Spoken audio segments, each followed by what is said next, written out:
کریم اما بعد اعوذ باللہ من الشیطان الرجیم بسم اللہ الرحمن الرحیم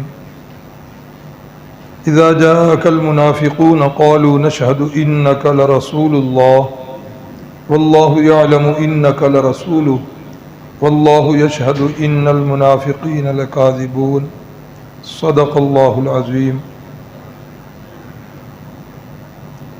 پچھلے اسباق کا جائزہ جو ہے وہ پہلے کر لیں۔ اسرائیل کس پیغمبر کا لقب تھا؟ ہاتھ کھڑا کریں جی۔ ماشاء اللہ ماشاء اللہ، آج تو کافی زیادہ ہو گئے جی۔ ہاں جی، حضرت بھول تو نہیں رہے؟ پھر کوئی بات نہیں، خیر ہے۔ اللہ اکبر۔ بنی اسرائیل، وہ جب پہلے پارے میں ترجمہ استاد پڑھاتے ہیں تو کیا معنی کرتے ہیں؟ اے یعقوب علیہ السلام کی اولاد۔ ہاں ٹھیک ہے جواب آپ کا، لیکن جواب پر اعتماد ہونا چاہیے۔ کس خلیفہ کے زمانہ میں ہجری سن کا آغاز ہوا؟ ہاں جی، ہاتھ کھڑے کریں جی۔ شعیب صاحب نہیں ہاتھ کھڑا کرتے؟ ہاں ہاں جی، آپ سے ہی کہہ رہے ہیں۔ حضرت فاروق اعظم جزاک اللہ خیرہ۔ اسلام کی سب سے پہلی مسجد کون سی بنی جی؟ ہاں جی، مستری محمد اسلم صاحب، کون سی مسجد سب سے پہلی؟ جزاک اللہ ماشاء اللہ جی۔ عمر دیکھیں اور ان کا جو ہے دلچسپی دیکھیں جی، اللہ اس ذوق کو اور زیادہ کرے ماشاء اللہ۔ مہر نبوت کا بوسہ لینے والے صحابی کا نام جی؟ ہاں جی ہاں جی، سر جی کو ہی پوچھ لیجیے۔ جزاک اللہ خیرہ۔ سیدنا سلمان فارسی رضی اللہ تعالی عنہ۔ یا رسول اللہ صلی اللہ علیہ وسلم، میں لنگڑے پاؤں کے ساتھ ہی جنت کی سیر کرنا چاہتا ہوں، یہ کس صحابی کا لفظ؟ جی بڑا مشہور ہے، جو صحابی لنگڑے تھے، ظاہر ہے ان کے یہ الفاظ مبارک ہیں، یا اسی سوال کے دوسرے الفاظ یوں کہہ لیں کہ لنگڑے صحابی کون سے تھے؟ اعرج۔ ہاں جی ذیشان صاحب اتنے گے آ جاؤ۔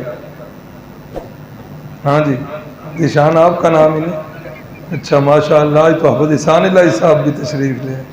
اہلا و سہلا و مرحبا۔ یہ جی ہمارے حفظ کے ساتھی ہیں ماشاء اللہ، ہیں ایسے ہی الان کما کان، او پہلے دن سے ہم انہیں ایسے ہی دیکھ رہے ہیں۔ ہاں جی، کس صحابی کا نام؟ لنگڑے صاحب جی، قاری نصیر صاحب۔ حضرت عمر ابن الجموح رضی اللہ تعالیٰ عنہ۔ شیخ صاحب ادھر آ جائیں، یہ آپ سوال بار سنتے تو نہیں رہتے کہ جب ختم ہو جائے تو پھر اندر جائیں؟ اللہ اکبر۔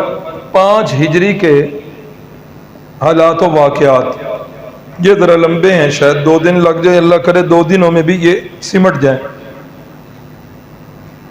5 ہجری کے اندر پہلا میں نے لکھا ہے غزوہ بنی مستلق بھی اور غزوہ مریسیع بھی، یہ دونوں ایک ہی غزوے کے نام ہیں۔ بنو مستلق اس لیے کہا کہ یہ جس قبیلے کے ساتھ جنگ لڑی گئی وہ اس قبیلے کا نام بنو مستلق ہے، اور مریسیع یہ ایک چشمے کا نام ہے، اس چشمے کا ذکر بھی اس واقعہ میں آتا ہے، اس لیے یہ غزوہ جو ہے اسے مریسیع بھی کہتے ہیں اور بنو مستلق بھی کہتے ہیں۔ یہ غزوہ جو ہوا نا، اس کے اندر کوئی بہت بڑی فوجیں نہیں تھیں، کوئی بہت بڑی لڑائی نہیں ہوئی، کوئی بہت بڑی قتل و غارت گری نہیں ہوئی، کوئی ذہنی کوفت نہیں ہوئی، اس لحاظ سے یہ غزوہ کوئی اہم نہیں۔ لیکن اس غزوے کے سفر کے اندر کچھ ایسے حالات و واقعات ایسے بنے کہ جس وجہ سے یہ غزوہ بہت ہی اہم ہو گیا۔ رسول اللہ صلی اللہ علیہ وسلم کو اطلاع ملی کہ بنو مستلق کا جو سردار ہے حارث ابن ابی ذرار، وہ جنگ کی تیاری کر رہا ہے، مدینے پر چڑھائی کا ارادہ کر رہا ہے اور اپنے ساتھ آس پاس کے قبائل کو بھی ساتھ ملا رہا ہے۔ رحمت کائنات صلی اللہ علیہ وسلم نے حضرت بریدہ اسلمی رضی اللہ تعالیٰ عنہ کو تحقیق کے لیے بھیجا کہ جاؤ تحقیق کر کے آؤ۔ یہ یاد رکھیں، بڑی اہم بات ہے سیرت کورس کے حوالے سے کہ آپ صلی اللہ علیہ وسلم کی یہ سنت مطہرہ تھی کہ بغیر تحقیق کے کوئی کام نہیں کرتے، اور مسلمانوں کو بھی اس بات پر تنبیہ کی گئی، یا ایھا الذین آمنوا ان جاءکم فاسق بنبأ فتبینوا، جب بھی کوئی بات سنو تو تحقیق ضرور کر لیا کرو۔ آج ہم تحقیق نہیں کرتے، بعد کے اندر شرمندگیاں اٹھانی پڑتی۔ بچپن میں وہ ایک لطیفہ سنا، ایک آدمی بھاگا جا رہا تھا تو دوسرا اس کے پیچھے بڑا دوڑ رہا تھا، دونوں بڑی تیز رہے۔ وہ آدمی کو ترس آیا، پہلے کو پکڑنا چاہا، وہ تو نکل گیا، تو پچھلے کو پکڑ لیا۔ کہا کیوں بھاگ رہے ہو؟ کہا یہ میرے کان اتار کے نہ جا رہا ہے۔ اس نے کہا تیرے دونوں کان تو تیرے ساتھ ہی ہیں۔ ہاتھ لگا کے کہتا ہے وہ یار فلاں بندہ کہہ رہا تھا کہ یہ آدمی تیرا کان اتار کے بھاگ رہا ہے۔ ہاں، یعنی تحقیق ہی نہیں کرنی۔ اور قرآن مجید میں کئی واقعات ہیں تحقیق نہ کرنے پر، اور دو فریقوں کا معاملہ ہے، جب تک دوسرے فریق کی بات نہ سنیں اس وقت تک فیصلہ نہیں۔ ادھر واقعات کی طرف نہیں جاؤں گا، بات لمبی ہو جائے گی۔ حضرت داؤد علیہ السلام کا واقعہ ہے۔ حضرت جو ہے اندر اپنے حجرے میں اللہ کی عبادت کر رہے ہیں، دیوار پھلانگ کر دو بندے اندر آ گئے۔ حضرت کو بڑا عجیب لگا کہ میں نے ایک ٹائم دیا ہوا ہے انہیں، اس ٹائم میں نے یہ اب میرے عبادت کے اندر انہوں نے خلل کیوں ڈالا؟ پوچھا بھئی ہاں کیا مسئلہ ہے، کیوں؟ ایک کہنے لگا جی میرے پاس 99 دمبیاں ہیں، اور کیسے وہ الفاظ ہیں، ان ھذا اخی لہو 99 ناجا ولی ناجا، یہ میرا بھائی ہے، اس کے پاس 99 دمبیاں ہیں اور میرے پاس ایک دمبی ہے، تو یہ مجھے کہتا ہے کہ وہ ایک بھی مجھے دے دے میرا 100 پورا ہو جائے۔ ہاں، اس کے پاس کتنی ہے؟ 99، اور میرے پاس صرف ایک، وہ میری ایک بھی انہوں نہیں پچ دی بھائی، یہ کہتا ہے وہ بھی دو، میرا فگر جو ہے وہ پورا ہو جائے۔ اللہ اکبر۔ تو اب کرنا کیا چاہیے تھا؟ قرآن یہاں سمجھانا کیا چاہتا ہے؟ 23واں پارہ ہے، سورۃ صاد ہے۔ قرآن سمجھانا یہ چاہتا ہے حضرت کو یوں کرنا چاہیے تھا کہ دوسرے سے پوچھتے ہاں بھئی یہ جو بات کر رہا ہے یہ ٹھیک ہے، تحقیق کر لیتے۔ حضرت نے یہ نہیں کیا، حضرت نے اس کی بات سن کر فرمایا لقد ظلمک بسؤال نعجتک الی نیاجی، ہاں بھئی یہ تو بڑا ظلم کردا پہ کہ ایک دمبی بھی اندی تیرے کو برداشت نہیں ہو رہی۔ اللہ اکبر، اللہ اکبر۔ اللہ نے اسی بات پر متنبہ فرما دی کہ میرے محبوب یہ آپ نے کیا کیا کہ دو بندے آپ کے پاس ایک قضیہ لے کے آئے ہیں، آپ نے ایک کی بات کو سن کر سچا کر دیا اور دوسرے کی بات ہی نہیں سنی۔ خر راکعا واناب، اسی وقت سجدے میں گر کے رب کے طرف رجوع کیا کہ واقعی یہ مجھ سے معاملہ ہو گیا۔ بات تو اتنی تھی۔ اب بنی اسرائیلی روایات کے اندر بڑے بکواسات کیے گئے، نعوذ باللہ، معاذ اللہ ثم معاذ اللہ، پیغمبروں کی عزت کو اچھالا گیا۔ چلی حضرت داؤد کی 99 بیویاں تھیں اور ان کا ایک مرید تھا، تو امتی تھا، اس کی ایک بیوی تھی، اور ایک دن حضرت داؤد چھت پہ چڑھے، اس کی بیوی جو ہے وہ نہا رہی تھی غسل خانے میں، نعوذ باللہ، حضرت کی اس پر جو ہے نا وہ نظر پڑ گئی، تو حضرت نے اس کو دل دے دیا، نعوذ باللہ معاذ اللہ ثم معاذ اللہ۔ حضرت نے پھر اس کے خامد کو بھیج دیا جہاد پہ تاکہ یہ ادھر مر جائے اور اس کے ساتھ میں نکاح کر لوں۔ یہ اسرائیلی روایات کے اندر لکھا ہوا۔ یہ جو بائبل چھپ رہی ہے نا اس وقت بھی انارکلی، بائبل سوسائٹی انارکلی سے، اس کے اندر بھی انبیاء کرام کے بارے میں بڑے بڑے بکواسات لکھے، جبکہ ہمارا اہل سنت والجماعت کا یہ عقیدہ ہے کہ انبیاء کیا ہوتے ہیں؟ معصوم، گناہوں سے معصوم۔ اللہ گناہوں سے، ہمیں اللہ کہتے ہیں